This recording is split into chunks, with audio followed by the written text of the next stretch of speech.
in all of it. So yes, with those words, I would like to welcome everyone to tonight's session. This is Free Minded Academy every Wednesday at 8.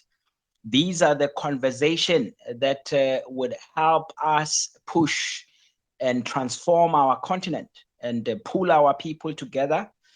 So we're not just, having this conversation in the air, but it's mobilizing, it's helping our teams on the ground organize themselves, strategize.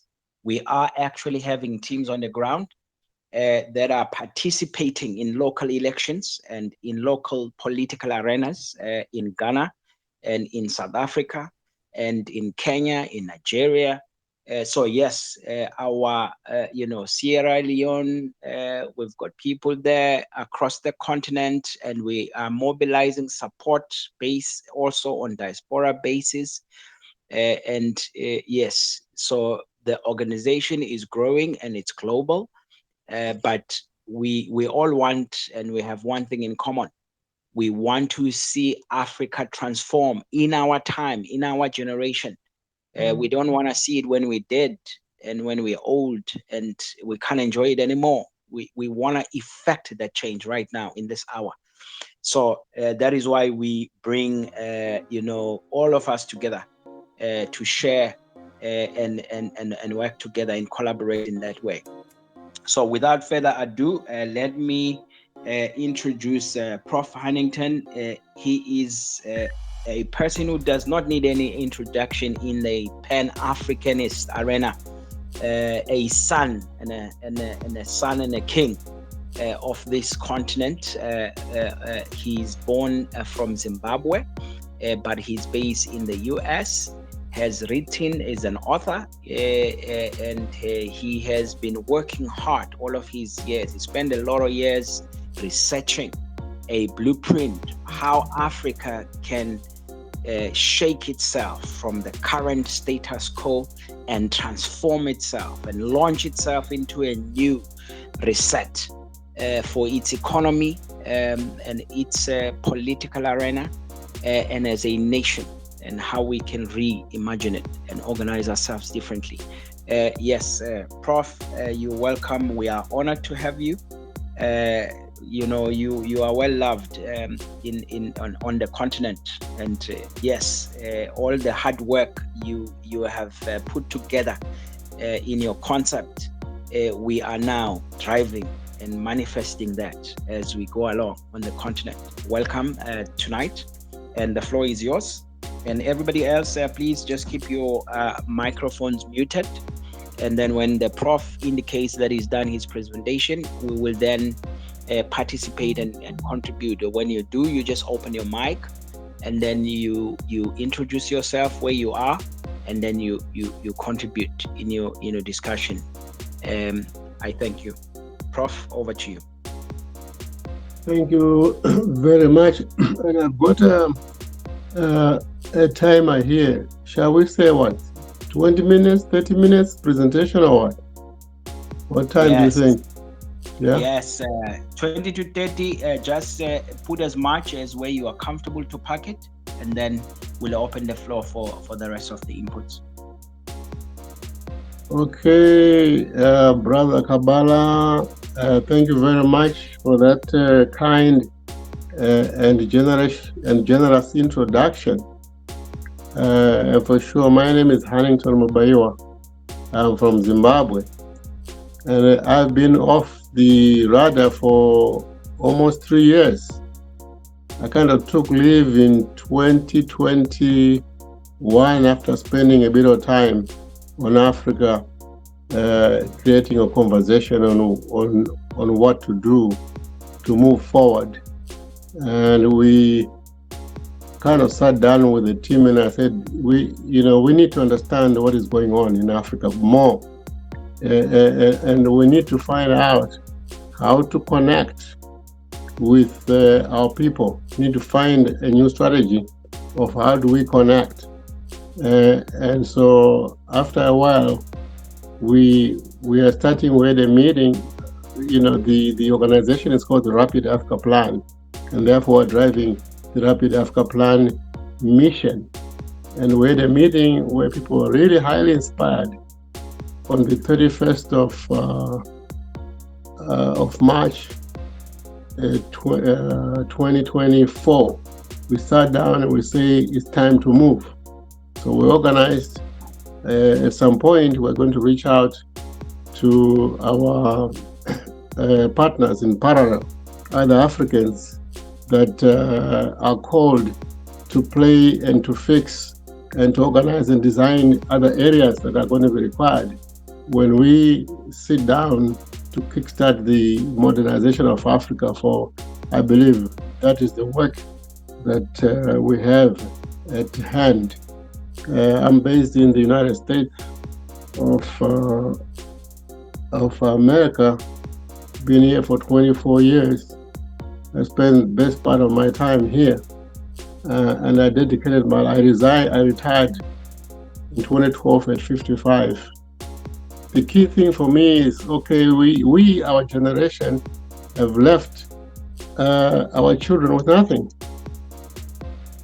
And we have left them a continent that is so tough, so difficult, so complex to extract it and say, here's our nation, here's our land, and say, here's the state that our parents, my generation, left us.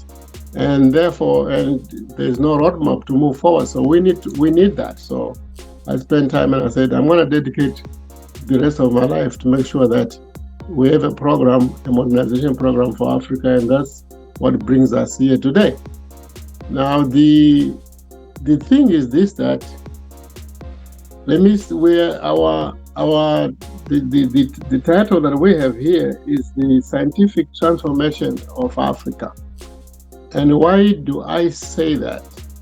It is because in the 10 years study that I did, where I wrote a 640-page book that's been read by at least 500 people. I don't know if it's still circulating. I need to hear from the teams there whether people are still finding that book there. The foundation that I found, the most critical impact or insight is the idea that there's a science of everything. What does that mean?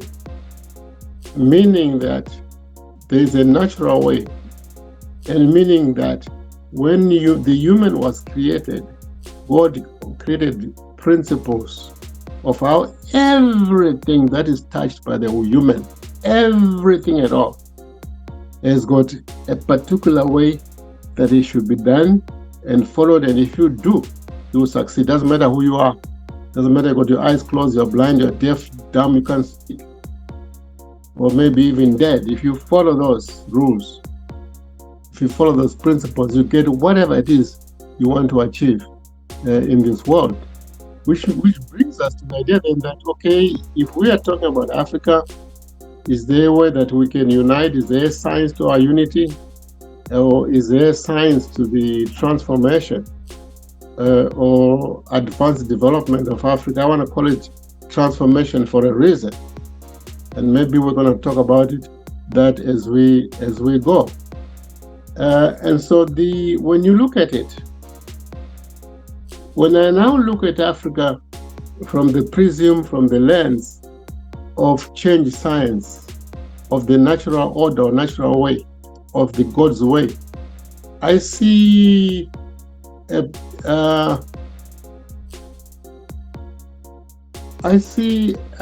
picture that is, I don't want to use the word pathetic, but it's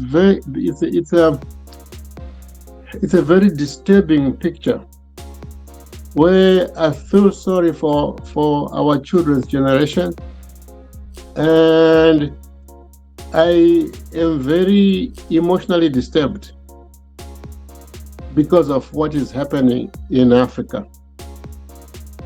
The people, which is the youth generation, I'll say 55, 50 and under, they know what to do. They know what is required. They know what they want. But the space, the way it's been structured, is that there is no door. The political system is badly structured. This democratic model is badly structured. It takes the power from the people.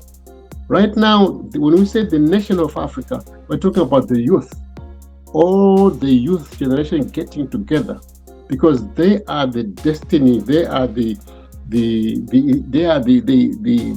progeny that owns the estate for the next 40 years. Because this generation will run Africa for the next 40 years. In fact, by the time maybe 20, if they do it right, they should pass it on. Within 20 years, they should be grooming other leaders. The political system we have, you know what, the challenge with the political system is this, that you got to understand this idea of the source of the nation. What is a nation? A nation, in the youth context, is the youth getting together and saying, by the way, we can do life together. We can build a society, an African society with African characteristics, because they are within us. They're our norms, the way we see things.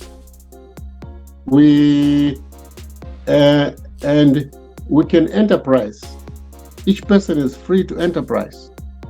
In other words, you go, you start a company, you do a job, and that there needs to be freedom and the peace. There needs to be liberty. Then you say, what do we do for this to happen?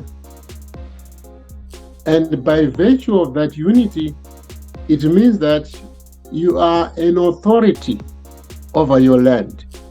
For it is the human that has the authority over the land. By you getting together, you have the authority right now as we speak. It doesn't need permission from us, from your parents. You have it. The only question is, okay, how do we do the succession of it?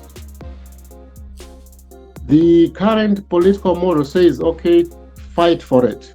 Says, take over.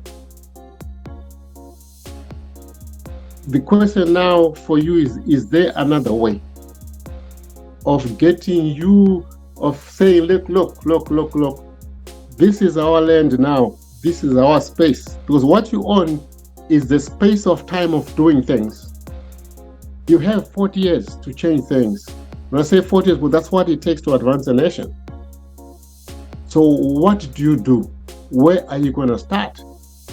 Is the question that you have.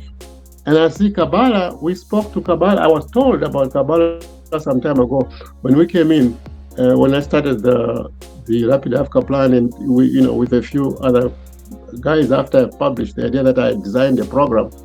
And somebody told me there's a young man there in South Africa, and what he's trying to do is to organize a continental political party. At the time I said, continental political party, how do you do that? How do you start that? Now, having gone deeper into it, and having gone deeper into trying to work out to see the design, how the design can work, I'm realizing that, yes, it's doable. It's going to be needed. It must be the movement. That must be the movement. Because in order for Africa to transform, there needs to be the people, the voice, that have a cause or causes. The revolution. Why? Because there's it's not only one cause, but a universality of cause. There are a multitude of causes that they have. And that has to be there. Otherwise, the whole idea of the revolution will fall apart. And so I saw that there are other people, who are working and doing this. But this is where we are now, where you have to understand that you say you are a nation as the youth. How are you going to exercise what happens? See, by getting together, you are an administrative authority as a nation, but we haven't done anything yet. Then you decide, okay, what are we going to do? We're going to need security. We're going to need a structure to the things, the things that are programs that are going to be needed, like, public services, social services, regulations, and so forth and so forth that are going to be required. So what do we do? They need some kind of organization. So, what shall we call this? Other people decided before they called it a government.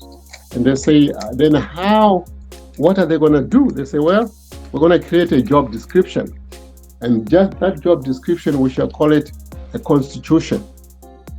Now, if you look at this, you're going to realize that constitution, by you thinking about it, by you putting it in place, by you structuring the contents or the structure of the systems that you operate on the land, right? A constitution is indeed just an enumeration of the systems that you desire to be in your nation, and that the system that will drive, package, design, and do it is a thing that you call the government. And that government is led by somebody that you give authority to exercise that. And with that authority comes the power. And so the constitution becomes their job description, their master of what to do.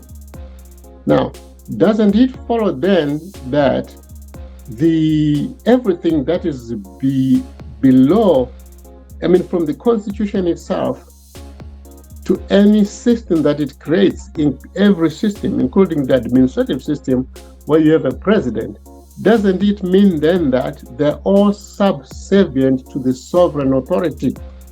What is the sovereign authority? Is all the youth together with their rights to own, control, dominate the land on which they stand, or that belongs to them, that God gave them. So when you understand that, then you realize, oh my God, we have a challenge here.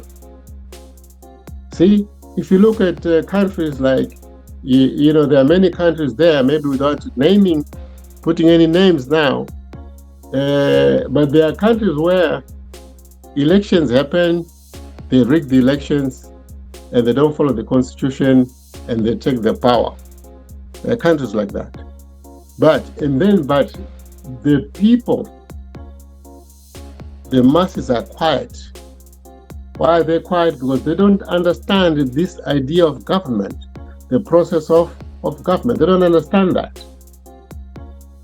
And we have a big challenge there, because can we agree right here that, wow, this man called the president is actually our employee that we put together to carry out the activities, build the systems that are within this constitution, to administer, no more, no less, but contained by the principles and the structures in the constitution. And the constitution is our word together that says our intent is to enterprise. Our intent is to live together as a society. So any system, anything that is done by anybody, the president, that does not stand for the people, or whose teleology or whose intended end is not the enterprise of the people, the social exercise or social existence of the people, then it itself qualifies itself. So a lot of the presidents in Africa, they have disqualified themselves already, because it's about creating a system that stands for the intent of the people to enterprise in a place that has peace and security and live together as a people, so that we create a social order in which every individual can reach the highest stature for which they are inherently capable. That is Truslow Adams about the American dream. So basically, I just wanted to give that background. It's important that if you don't understand that you are the authority, not the Constitution. People say the Constitution is the law of the land. Constitution is not a law of any sort. The law begins when the judiciary has been created See, so the constitution itself does not, when you look at it properly, if you really look at it, the constitution itself is not the authority from a judicial point of view. It is this document that the ultimate authority is the nation, is the people, is the youth. Okay, I wanted to clear that first, so that because it's a fundamental point that I think anybody that wants to drive Africa should move with. Then I want to go back to this conviction that I believe that everything is science, and science is everything. And I want to look at the state of Africa today and say, from a scientific view, where is it? And when I say scientific view, I'm going to look at two things. I'm going to look at the administration, and I'm going to talk about the process. If we relate it to where we want to go, I would say I want to talk about organization for the program of the modernization of Africa. Now, where is the challenge today?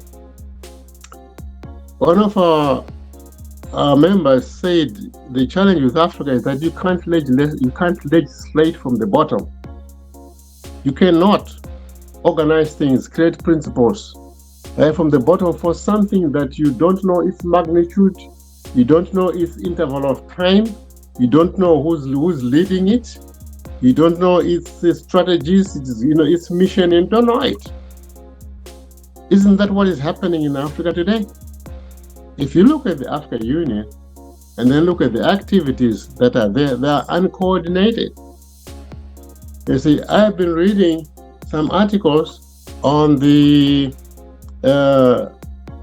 African Development Bank, and the is it called the Exim Bank? The other bank from Inter, what do they call it? Just hang on a second, I got it right here. It's called Afrexim Bank, Afrexi Bank. It's called Afrexi Bank.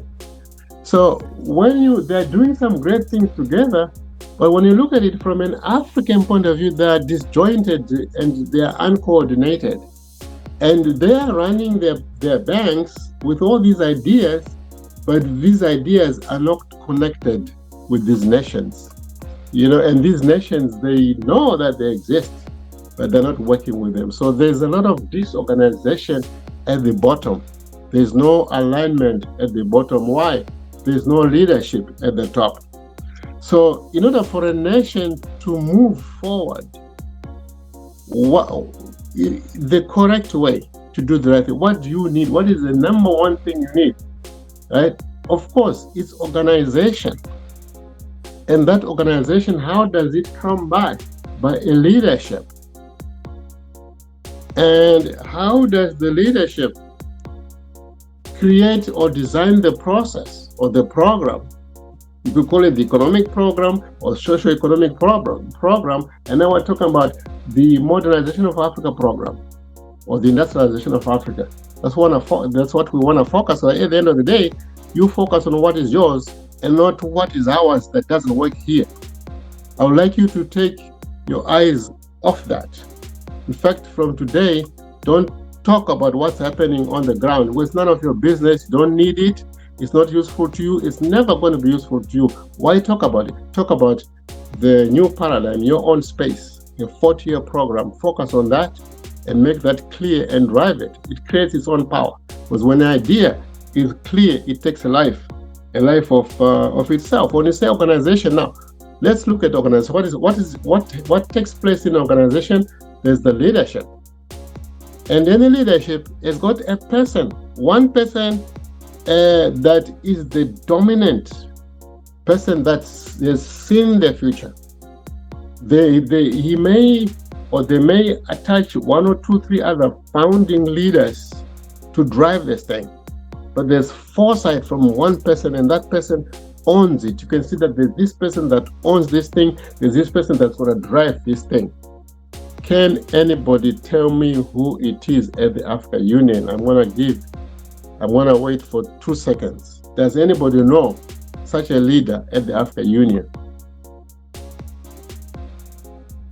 Can we agree that there is no leader at the Africa Union? Oh, by the way, people are muted. So there's no leader like that. Africa Union is a united organization in thought of ununited states. The states have not decided that they want to unite, and therefore their operations is that the Africa Union is a Pan-African technical expression. That's all it is. I can put it that way. That's all it is. It's a technical expression. Hey, let's unite. Yeah, we need to. Kwame Nkrumah said, let's do this. Then you get together, and then what happens? You form the technical aspect of it, but it's not actually connected to the government themselves. It's just it's a realization of an idea that was put together by Kwame Nkrumah and others, but it's not structured to work. Now, I want to now quickly I want to continue to go with the scientific approach. So number one is organization. You can see that there's a lot of things that are uncoordinated that are happening. Even, these political parties that the brothers have formed, the Rapid African Parliament and many others, and what the AFCFTA is doing, what the Africa Union is doing, what the RECs are doing, it's uncoordinated because there's no coordinator. That's the number one thing from a scientific point of view. Now, why is it important to have organization? We said leadership. You start from the top. Why do you start from the top? Because vision. Anybody that runs an organization knows that you got to start with a vision. And that vision is a result of a foresight from somebody. In our case, we're saying Africa can be an advanced continent. The leading idea can be an advanced continent with 40 years. And so what do we do? So let's drive that. Let's design that. So now that's where we got to start with our leadership. Who is that leader? Where is these people, this person on the continent that has come up with this idea that can put a few other leaders together to drive this? Because from there we get the vision, we get direction, we get a roadmap. And from there we can have a program and we can have institutionalization. In other words, breaking down all these activities that need to be done to bring out the industrialization into organizations. And that those organizations now they're put together to create the program. So we call that institutionalization. So without that kind of order, you can't do it. We have what do you call it? Agenda 2063. Does it have a means to fulfill it? It's been running for 8 years. Where is it? Who is the leader? Where is the program? Where is the design the program? They're just a set of aspirations. We don't have that. The other thing for you to find out is that if you want to look at what's happening today, if you go to any nation, after what I'm going to say right now, you can go to a nation and you're going to be able to tell whether it's going to work or not, whether that nation is going to succeed or not. Is this thing that we call a strategic architecture. So whatever mission you create, like the Africa Union and its development agenda that they have for Africa, take that as a mission. And that mission is like a bridge. That bridge has got 3 pillars. The means. What are the means we're going to require? Number 2, the value system. What is the behavior model?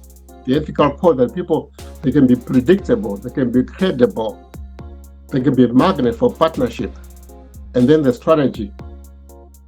Is the strategy transformational? Is it going to change things? Now, when you look at Africa today, the corruption, there's nobody controlling the value system pillar, and therefore that bridge won't stand. When you talk of the means, every government that is coming today, they're failing. They're failing the idea of having adequate capital system. And what is the primary fund of finance that must be available? It must be a seed capital for infrastructure. Why is it? I want to give you that it's very important to start with infrastructure. Why is that so important? Because I'll give you examples. Now, you look at Ghana. Ghana is a great leader, progressive leader. You know that video that went around saying Africa must chart a new course. And I realized, okay, sometimes these speeches are written by other people and read by eloquent leaders, but still his heart wanted transformation for sure. The president of Ghana, if there was any place where investment should have gone or partnership should have gone, I prefer partnership than investment, because all we need is money in Africa, not these big companies coming in.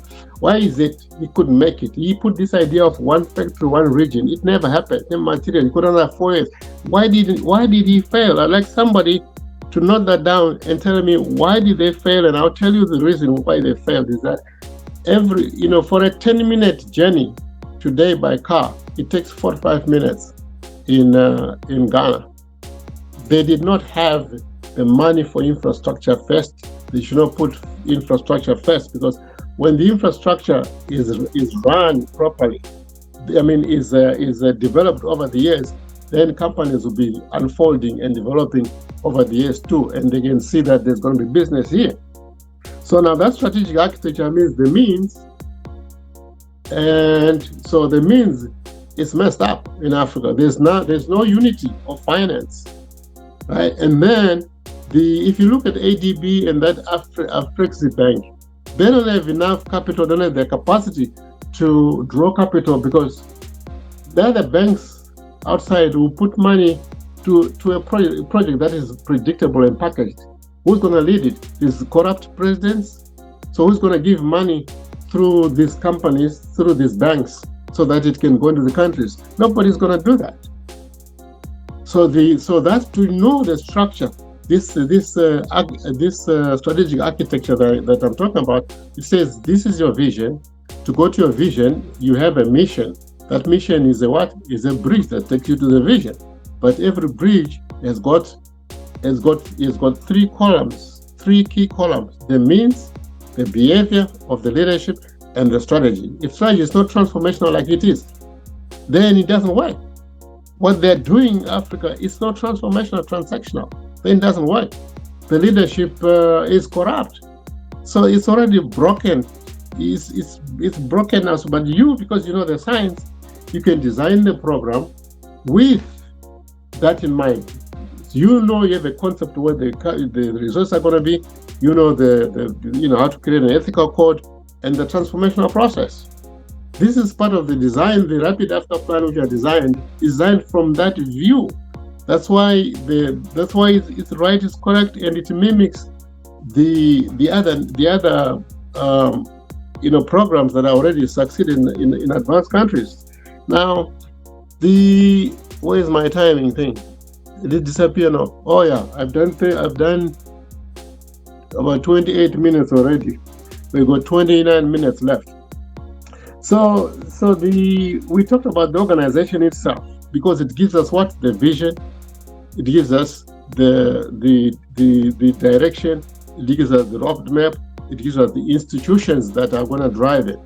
Institutions like the ministry, they're in a government, they are that's what you call ministries, and including business and the people that work. Now, from there, we need to understand, in order for you to do it properly, we need to understand, to design the modernization program of Africa. So we're talking about the next 40 years. You need to understand the nature of the human. The systems that are driving us, that we took from the West, don't understand the people. They were designed to make a person a worker. A person is more dynamic, more creative. more explosive than the containment. They've been contained to be an axe that will only work when somebody lifts this to cut a tree. And the people are trained in such a way, they're trained in these skills to be like somebody who has been taught how to cut trees but doesn't know how to find a forest. And that's how the system is, and it doesn't work for us. You see, right now there's this disparity between the capital, the business, and the people. It's happening everywhere. At some point, there's gonna be a problem. But when you understand that everything is social, and that God has got a model of the emergence of the human, in order for us to move from where we are to where we need to be, we need to understand the science of paradigms. Paradigms is basically the steps, the spaces of time that humans stay at a particular standard of life, and then they rise onto the next one. Now, if we talk of paradigm also, here we have a paradigm of 60 years that was led by a thought that we need political independence, and they didn't go into the economics, and therefore we are where we are because they didn't have the mindset for the economics at the beginning. A paradigm is led by a mindset. In other words, these are beliefs or psychology that people believe in. So in order for us to build a new Africa, we need to have new thoughts, we need to have a new mindset. When we do that, that mindset is going to run processes that are going to be effective for a period of time. And I'm telling you, it's about 40 years right now. And there's going to be that interval of time, and then there's going to be the organization, the leadership, and the process itself. So a paradigm is a space of time where the leadership creates a process based on initial thoughts or initial mindset. So in other words, if you look at what we want to do now, what's the best way to drive Africa, is we need a new paradigm. And this new paradigm, do they work together? Are they designed together? No, they don't. The higher paradigm will automatically disrupt the other one. See, if you design it properly, then the succession itself, right, will unfold. How is the succession going to happen? It's going to happen by itself. It's going to happen based on how clear, how powerful, how precise, and how justified the new paradigm is. In other words, the new process that you're going to drive and the idea of the leadership that you want. Once it's properly formed, you can sit down and it will sort itself out. Now, there's this idea of paradigms. It's very important to understand the idea of paradigm. And then the last thing is we want to talk about the idea that if we really want to focus on something, right, having the leadership, when we have the leadership, then the next thing is, okay, right now there's nobody who is talking about it. They're not thinking about, why don't we, well, not necessarily who, I mean from a applying point of view. The question is that we have, what is it we want? What is it we really want? Right? And I say it's change. What kind of change? It's transformational change. We're not looking at fixing this, so transactional. We want a transformational change. For what? Because we want to modernize Africa. So if we want to modernize Africa, and there's this insight that Africa can be advanced within 40 years, then we want a 40-year modernization program of Africa. Because from that modernization program, we can design it into an industrialization program. And I think that's what we should be focusing right now. Now, in order to get the leadership, what we do, we need an institution, a leadership institution. We need a structured leadership institution, not for what is happening, not for whoever is ruling or what problems they're going to have. No, we must be clear that we need a modernization program, and this leadership will create that. We'll create that vision and roadmap. But in this case, we've already created it. So the key thing now is to have the leadership institution. That's what we're driving at the RAP, to make sure that we have a leadership institution and we have them the template. But assuming you put the RAP aside, which you must for now, for philosophical purposes, right, is to say, okay, There's no leadership here. What are we going to do to get the leadership? Because from leadership comes everything else. You've got to start from the top. If you fix things at the bottom and you don't fix things at the top, then nothing can happen. So I'm going to do 1 minute so that we can move forward. So if we say we want to move into the modernization paradigm, right? In other words, that space of time where we're saying our thought and Africa can be advanced in the next 40 years, right? That's the thought. And that thought is going to create that space of time, 40 years. And we're going to create an industrialization process. And we're going to create a leadership. So those 4 things, the thought process or the mindset and the leadership that's going to design that process in 40 years, that's a paradigm. So we're saying the modernization paradigm is what we should focus on right now. To say, who is going to be the leader? What kind of leadership? Who is the leadership?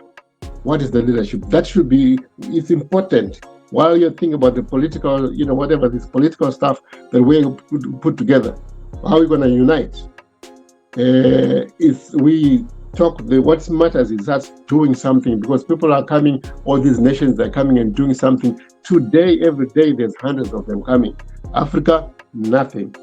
So when we focus on that, then, okay, what does it take? What's required in a program, in a paradigm like that? We need industrialization. So in order to have that industrialization, one, you need leadership. You need the design of that industrialization. And then that leadership will give you the vision and the roadmap. Now, to do that design, there's a scientific process to do that I call re-engineering. And what is it? Re-engineering is creating new things and crashing the old that don't work. It's a concept in all in organizations, in business, and corporation that is very important. That's how in other words, when you re-engineer, there's something that exists. There's a process that exists, but you got to create a new one, and then because of technological advancement, the old one will be disrupted automatically. So that design is, number one, you need to re-entrepreneur. An entrepreneur is somebody who has an idea for a business. So they drive that, they become an entrepreneur who starts a business. So when you re-entrepreneur, it means you're creating, what is the new idea that's going to create value in Africa? Right now, the old one is done. The political one wants independence. Now, what do we do? Africa will be an advanced nation in the next 4 weeks. That's the new re-entrepreneur idea. So then you break it down. You justify what you give it a time, right? You qualify it, you justify, you give it a magnitude, a science. Then you justify. Then when you have done that, you are ready to go to the next phase, which is re-engineering, where you create all the processes that you require, the type of what you're going to do with infrastructure, what you're going to do with the various services, the finance and stuff like that. Then you design that. Then finally, you say what institutions can drive this. Then you drive that forward. Thank you very much. I took almost 40 minutes. I overspent time in the introduction there. You know what Africa is like. You get very, very emotional when you see what's happening today. Thank you very much. I hope there was a little bit of clarity in that. Just the time is very limited. Thank you very much. Thank you so much, Professor Huntington. That was super. That was great. Yes, as per usual, we're just going to open the floor now to take a few comments. May we just ask that you limit yourselves to less than 3 minutes so that we allow as many hands as possible. All you do, you just open your mic and then we identify you and then you take up the floor. Yes, I love what the Prof is saying. He's saying, what is a nation? It's a gathering of all the youth of Africa. We become a nation. We already have the power to decide our own future. It's a question of organization and leadership and an idea that drives us. So the floor is open. Let's welcome discussion. So I see that King Gonza, the mic is on. I think I'm gonna allow you to jump in first, King. Thank you, Chair, and thank you, Professor Huntington. Yeah, so Professor Anton is one of the the great thinkers we have in the Pan African world. For those who did not know him, um, I met him some time back, and he has really great ideas for the transformation of our continent. So I would encourage everyone to read actually Professor Annington's book and be able to understand it, because these are some of the ideas which are really absent that we need when we're talking about the transformation of the continent, and of course to integrate that with what the SCUP is trying to do. And of course, I would want to ask Professor Annington to be a little bit, maybe, to request him to be a little bit more involved with the SCUP also, so that we can see how the SCUP can be integrated with the Rapid Africa Plan, to see how we can take the best of the two parts and then move with it forward with where we want to go, in a strategic manner. So I just want to thank Professor Annington for the presentation. Thank you so much. Thank you, King Gonza, for those words and encouragement. The floor is open. We are taking in. You just simply unmute, then I recognize you, and the floor will be yours. I see King Tapua. The floor is yours. Thank you very much. I'm speaking from Zimbabwe. I've just returned to Zimbabwe from the United Kingdom. I'm so happy to be on this platform. I came across the advert almost by accident, and I've just been going through so many Pan-Africanist groups trying to find a way to move forward. And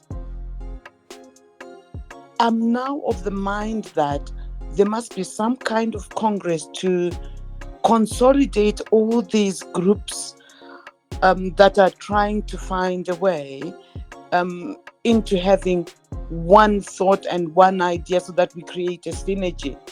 Because I think we are ready.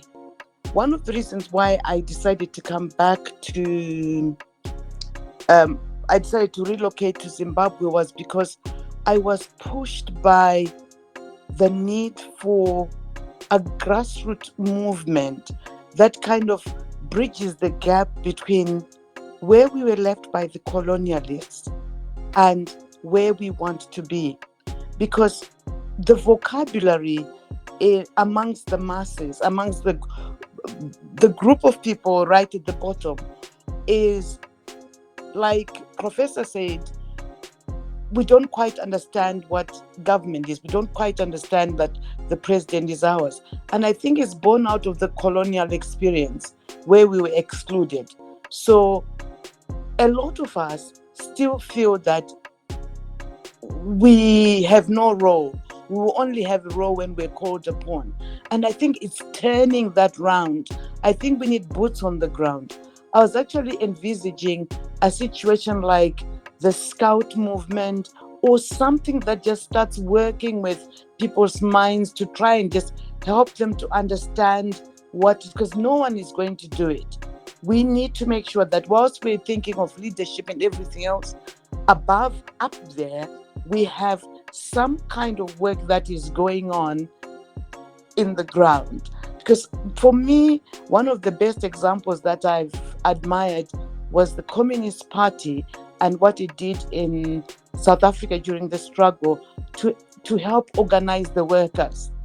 They had Communist Party members getting into the mines to work with the miners, to try and organize the workers to raise consciousness. And I think we need to do that. I'm glad of the existence of ACUP, but I think we need to make sure we find a way of letting everyone know of the existence of ACUP, because I'm just realizing that in some of the group discussions that we've been having in other Pan-Africanist bodies, no one is aware of. We are not aware of each other. So thank you very much. I've really benefited from listening to the discussion here, and I'll continue to listen. Thank you. Thank you so much, Queen. Apologies for calling you Queen. I couldn't or King. I could not It's okay. recognize the It's gender okay. name. But well said. What you are saying, it's about organization. And again, I love what the prophet is saying. He's saying, when we get together, let's pursue and talk about the plan, the idea. Let's not talk about what we don't want that is on the ground. Let's not talk about what is happening because we don't want it. Let's re-engineer the ground. And I like what you are saying as well, Queen, because this is why we are busy laying out a program to have a team on the ground. We're setting up offices on all 195 jurisdictions globally that are recognized by African Union and the United Nations. For that reason, to get on the ground and galvanize collaborations and unity.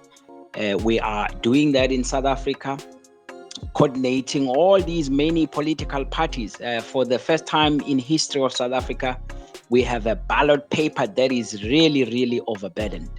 And lots of small political parties and groups. And we are feeling that perhaps we don't need more political parties, but we need to speak with one voice. And therefore, somewhat, we need to go and facilitate the lobbying of ANC, EFF, Umkhonto, and pull them together and say, guys, this is the goalpost, because whatever we've been doing up until now has not yielded any fruits. It's true.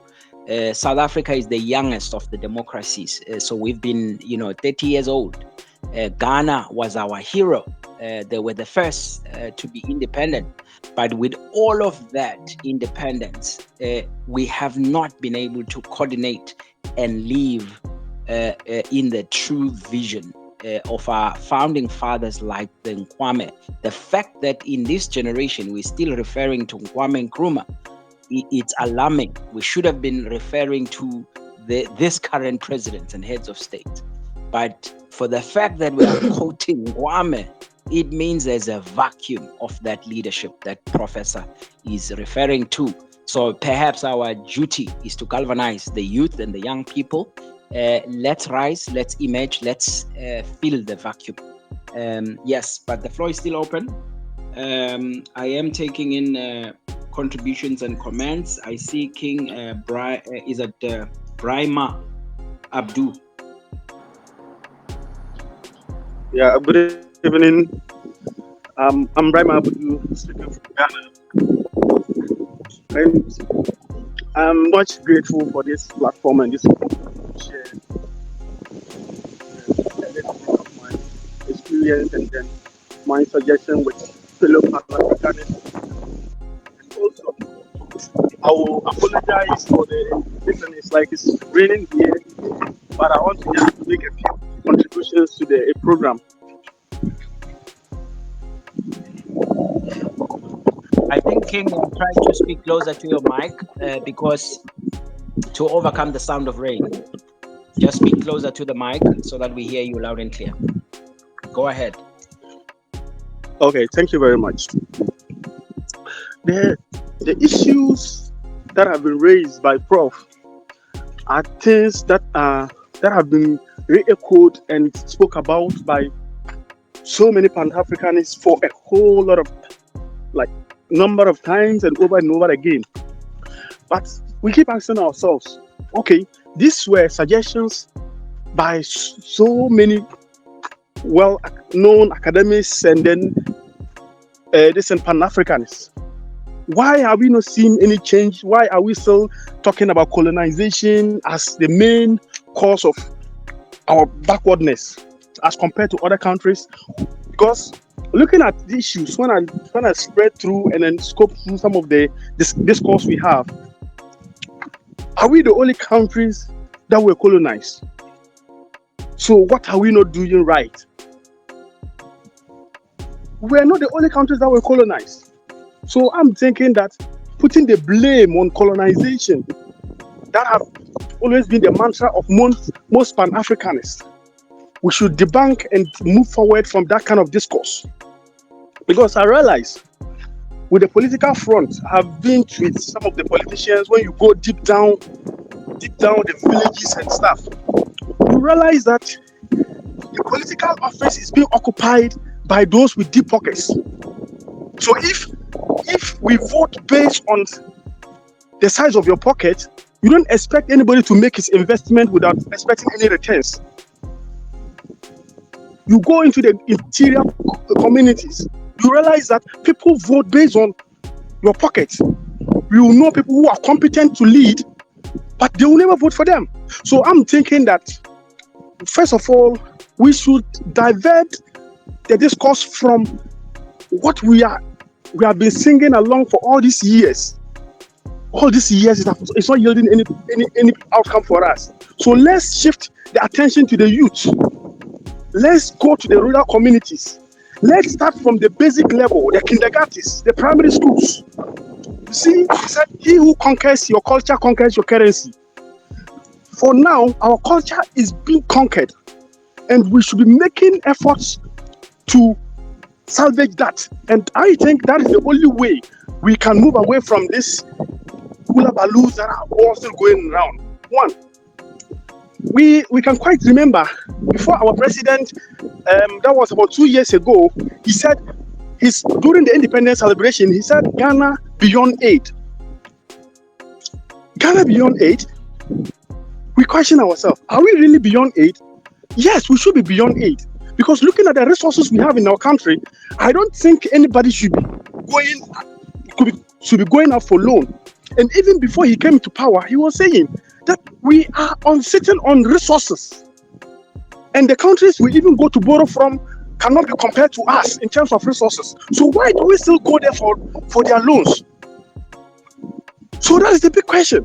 So now the leaders come to think, we know they are not competent, but because we want instant monies, we buy into that narrative. Because I remember one time I listened to Professor Piolo Lumumba. He made an edition about his experience when he contested for a parliamentary election in his country. And this same narrative popped up. People knew he was very competent, but after his campaign, they told him that, Prof, we know you are competent and you can do the work. But as it starts now, we need to eat. You need to eat. So the youth of today are not ready to sacrifice today for tomorrow. We want it right now. So I'm thinking that let's go to the root of it, from the kindergartens, the primary schools. Let's get the funding from those Pan-Africanists and organizations who are ready to support the Pan-African agenda, so that we can start. You can start from the kindergartens, educating them on Pan-Africanism, educating them on their culture, educating them on what it takes to be a real African. So from there, growing up, that thing will be impacted in them, and we will limit the inflow of foreign materials into the educational infrastructure of various African countries, so that at least we'll consume more local content. Because you go to some of the primary schools, what they teach them have no reflection on a true African identity. Everything they learn there is foreign, it's bogus. You don't see the implication, you don't see the impact this is going to have on the kids going forward. So I think it is the tender is high here. I think I'll pause here, then at the right will contribute more. Thank you very much for the opportunity. Thank you so much, King, for that fired passion. So I suspect that passion indicates that 2024 is the first marker of a change, and really connecting the dots with this revolution. And we want to do it for the sake of Prof here. You know, Prof is said he retired when he was 55 and devoted his life to leave a heritage for the young people. So one thing that will bless him is to see this transformation of our continent in his lifetime. So that is the clock we are working towards. It must happen within 40 years and raising the next generation within the next 20. But I hear the ideas coming out. Ghana beyond aid, Africa beyond aid, advanced African nation, modernization of Africa, industrialization of Africa. That's the language we're talking. And the Prof is saying, talk about that. Don't talk about what is happening on the ground or what has happened in the past. Let's focus our energies on what we're doing about it over the next 20 years. I like that. King, the floor is still open. King Mjoba. Yes, greetings. Oh yeah, this is beautiful talk. I just want to quickly add that when it comes to moving Africa forward and getting Africa where it needs to be, we have to keep it simple, especially with the masses. They know what they need, and we know what they need as humans, which is food security, shelter security, health security. And so this is where I'm on a level, I think all the Pan-Africanist groups should be able to come together and say, yo, this is our goal. Before we worry about all this other stuff. Because understand, this European man has got this bureaucracy that he got in everyone's mind. Because I studied it here in America.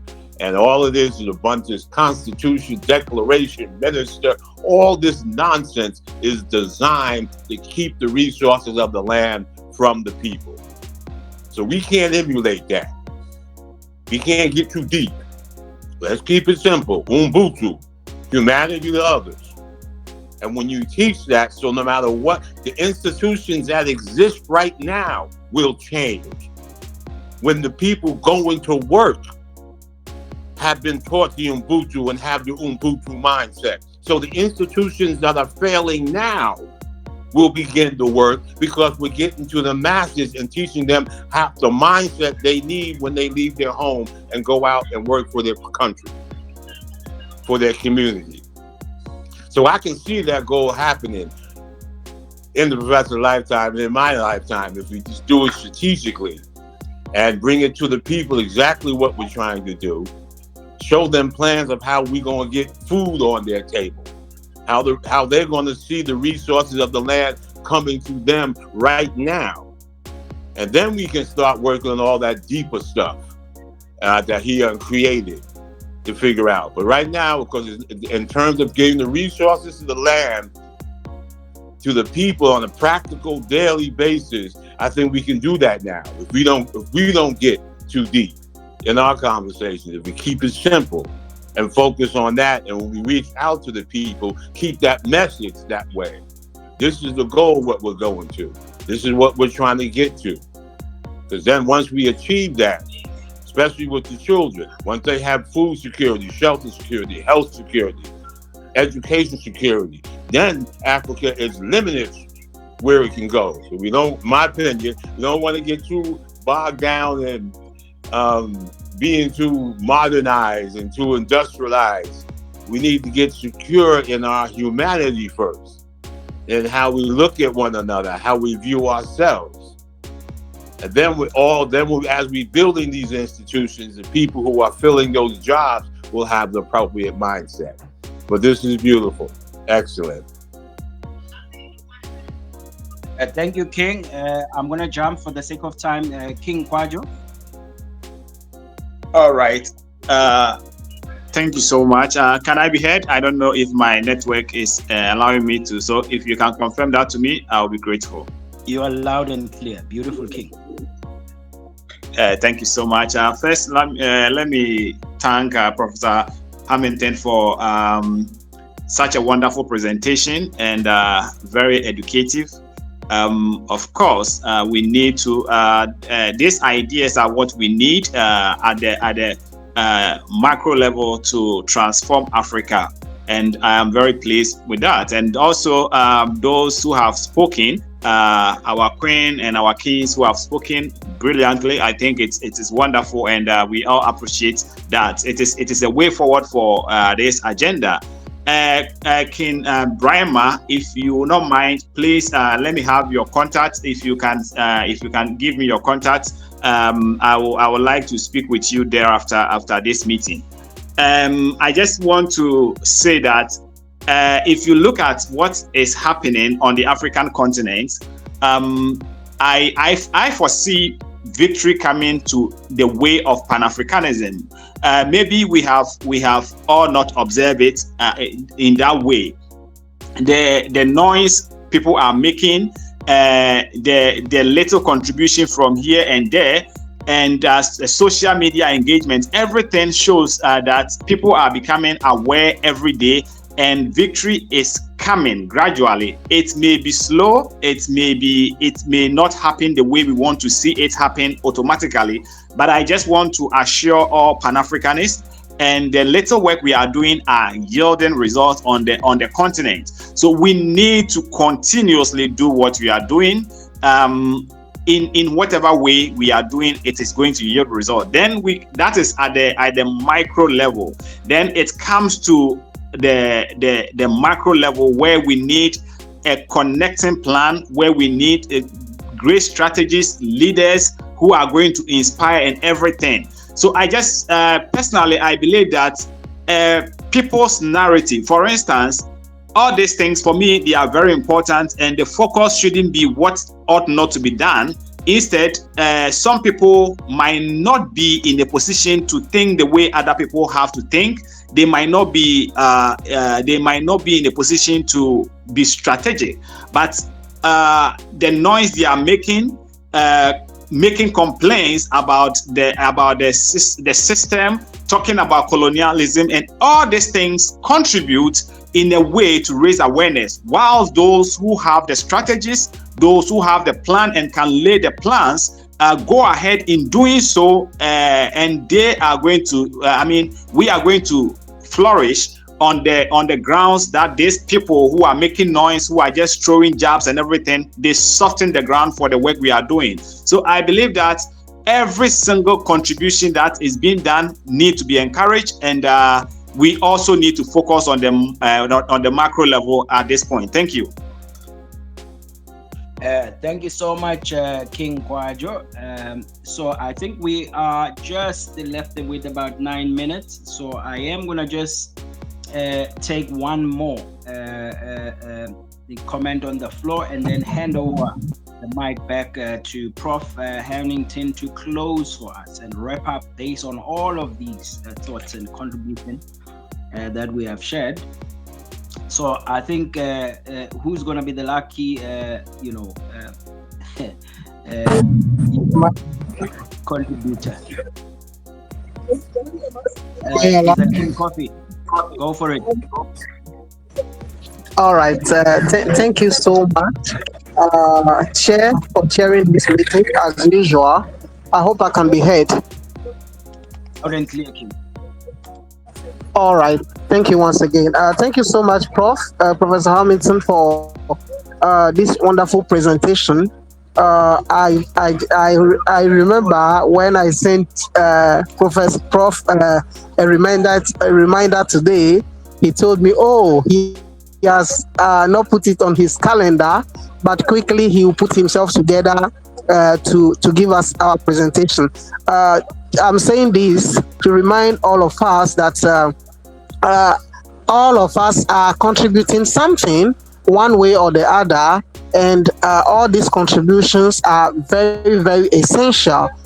Some may come and put their thoughts forward. Some may be on the field to execute it in terms of action, and then others will also just listen and maybe propagate it at their level. So we have to value every single contribution we are all putting in terms of this agenda, and making sure that whatever we have, we put in more and more, so that at the end of the day, we get the results we are all expecting. Also, I want to remind point out to our queen here who spoke earlier that I sent her a private message. Also to our king, King Abudu, I've sent you a message as well. Kindly check it and respond, then we can take it from there. Whatever idea you have, and then you have put in it in front of the platform, let us see how best we can execute it together. Put it in action. So I'm gonna hand over the microphone here, our chair, to continue, and then we can all close the meeting successfully. Thank you so much. Thank you so much, King. Yes, before I hand the mic back to King Prof. Hamilton, Let's just pass our gratitude first to all the contributors on tonight's conversation. Yes, every input, every thought matter. But more than that, we would like you to take this message. When these discussions are shared, take it to the ground. I see the kings here, King Obey in Cape Town. I see Indlovukazi Ulokhunjanu Zanele from KZN. So let's take this message to the ground. I see Queen Nyamedo in Ghana. Let's set the whole continent alight. The Queen that is in Zimbabwe, let's facilitate the discussions there. Those who are in the USA, let's grow the community and let's share these discussions and conversations, because before this year is over, we want to coordinate a united organization that has all the other organizations that we're working towards the same goal of seeing Africa modernized within this 20-year period. So that's what it is. So we appreciate and thank you so much, Prof. Hamilton, for your time tonight and for the sterling presentation, your hard work and your investment. The commitment we make as young people is that before you depart on this earth, you will see the fruits of these things that you've been preaching and talking about. And I like it that you say, you know what, even the Creator knows when it's time to shift the game. We can all sense, I like what the King Kwajo is saying, there is certainly a shift. There is certainly a change in direction, in thought and action. So I think we are going in the right direction. It's just, we will watch this before 2029. Things will be different. So back to you, Prof. Hamilton. Okay, thank you very much, my brothers and sisters. Thank you very much, family. Thank you very much, our children, because we are the father-mother generation. I'm 67 years old. My youngest kid is 25, turning 26 this coming month. So that's why I have this passion to move forward and leave something. And I'm very, very excited by the diversity in unity that has been exemplified or expressed, with every person that has spoken here. I'm very, very excited about it because each area really raises questions. And before I go there, I want to thank your brother Giovannis Toso. This young man is a blessing, man. This young man is blessed, and this young man is the right person on the job. He really, really motivates me when he speaks, when he talks. I get very, very excited from the first time that I met him. So now, at the end of the day, I would like the people on this platform to spend a bit of time this week to think about Africa through the lenses of what I'm saying. The reason is that the process for driving Africa to drive it the right way, the backbone process is the same. Doesn't matter whether 100 people do it. So that's where our life is. That's where the correct change is, if we choose the correct change. And to understand that a sense of agency or emergency is an understatement. We are not saying enough. Somebody talked about us continuing to talk about what has happened to us. When are we going to think that a bias for action is what works? And somebody said, look, it's important for us to have these complaints because they raise awareness, which is true, because in our transformation, there cannot be a transformation without people.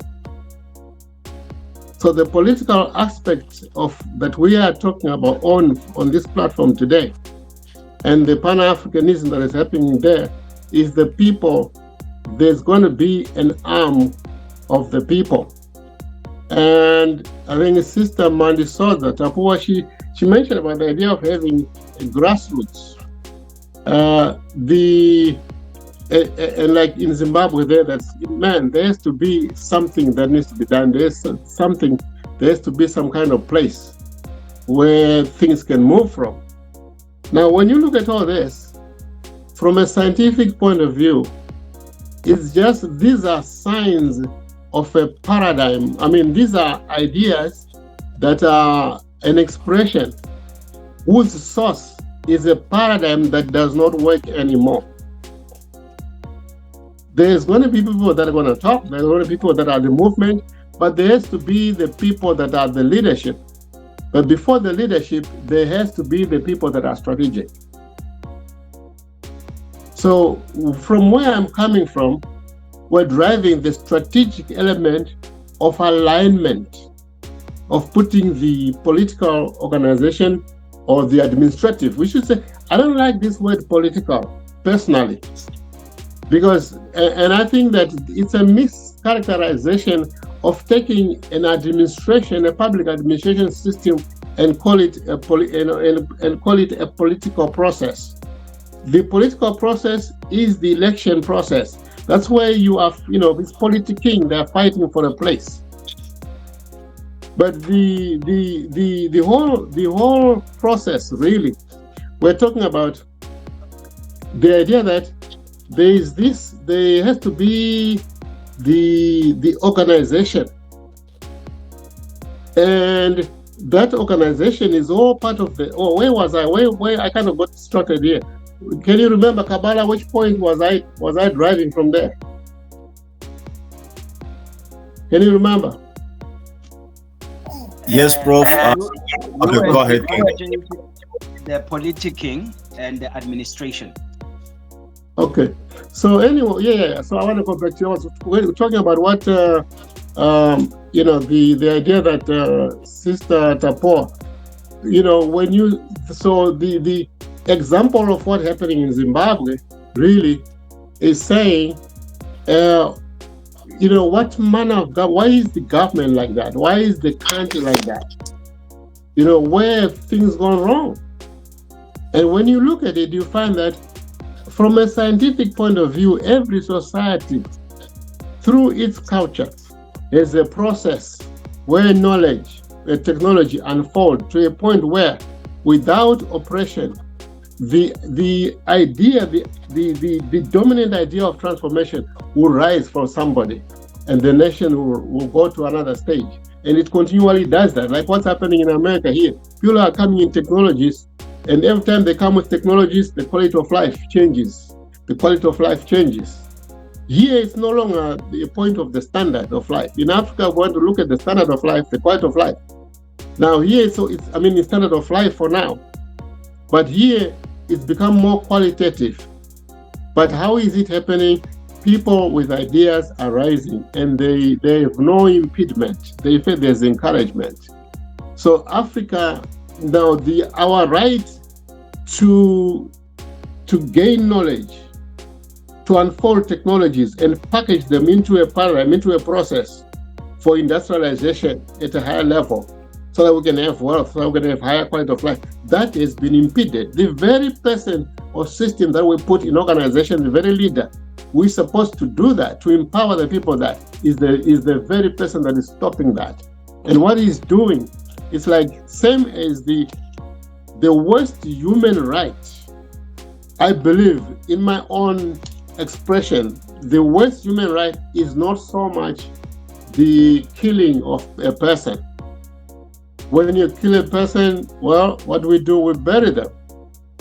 Not without the sensitivity. But I'm saying the worst you can do is to take a person, right, and kill their creativity and kill their ability, the machine within them that gives them hope. It gives the machine that gives them inspiration or creates inspiration. When you kill that, the ability to emerge, the ability to unfold of a system, of an individual or society, It's the worst human right, and that's what the Western system has done, and that's what the leaders are doing. And I want to say that we should not be looking. This is why it's important to be scientific, because science says, well, if your brother is not doing the garden that you were left by your parents right, don't just come and point and say you have to do this year you didn't do this year you do this, see what you've done. No, go and get a picture. Have a picture of what is doable. Design the programs that you can do. Then come and sit down with him and say, hey, it has not worked here. If he's argumentative, maybe then you have to fight one way or another. You do that. But at the end of the day, you have the space with something in hand. You see, there's no talking that's going to change anything. There's nothing that's going to change anything. Because what do we need? We need industrialization. So how do we get that industrialization? We must have leadership. The question becomes, is this leadership here going to make it? If it's not, then it's not a leadership of the people. In other words, I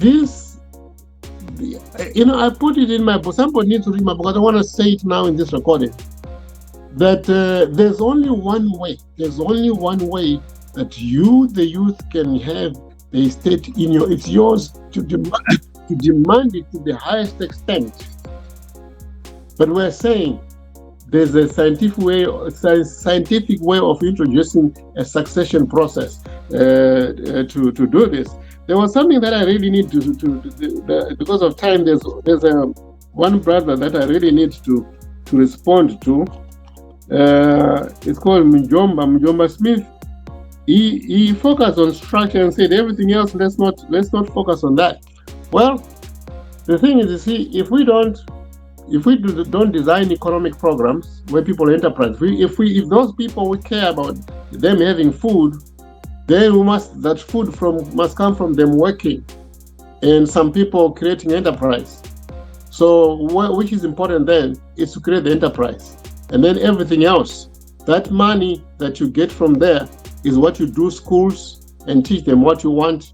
So it's very, very important that we start from the top. So I'm saying, my brothers, we're very grateful that ACUP and many other Pan-African organizations, let's have the voice, but it's time for us to be organized and say, okay, that's where the leadership is going to come from.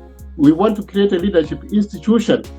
The number one thing that's required today with all these organizations is the leadership institution. What ACUP has is the structure, is the political structure that's going to be necessary. But we from this side are driving the modernization program. Right now, as we speak, that's what the RAP mission is about, reaching out and saying, who can fund this? Who can support this? Thank you very much. I think I probably covered all the areas that I wanted to go through.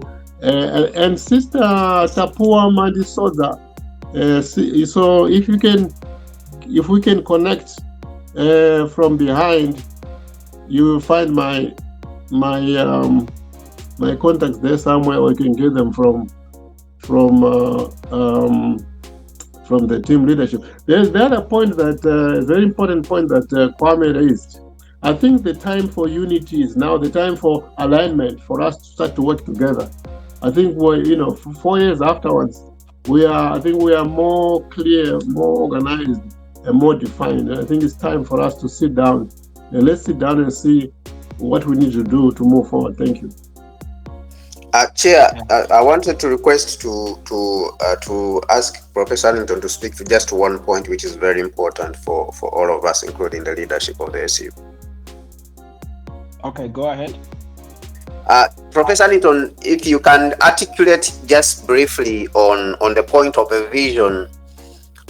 There's a way you always talk about how to deal with the vision. If you are driving a vision, how you don't need to look at all the details under, as long as you have set the vision which you are looking at, that this is what we want to achieve. And then, of course, you leave all the other things which have to do with the details, the A to Z, and all the dots and all that, because you have all the people who are going to run those. Thank you for I wanted to put that and then I kind of missed it because of the time. Yeah, well, guys, I want thank you, Kwame. Kwame is really one of the first adopters of the rap, and the book is called The Riot Act, the African Master Research. I published and then I took it out because it's too radical. But we have copies, and I condensed it to 280 pages. It's called The Rap, the 40-year program. So everything that we're talking about is already there, it's written down. So yes, this is so important.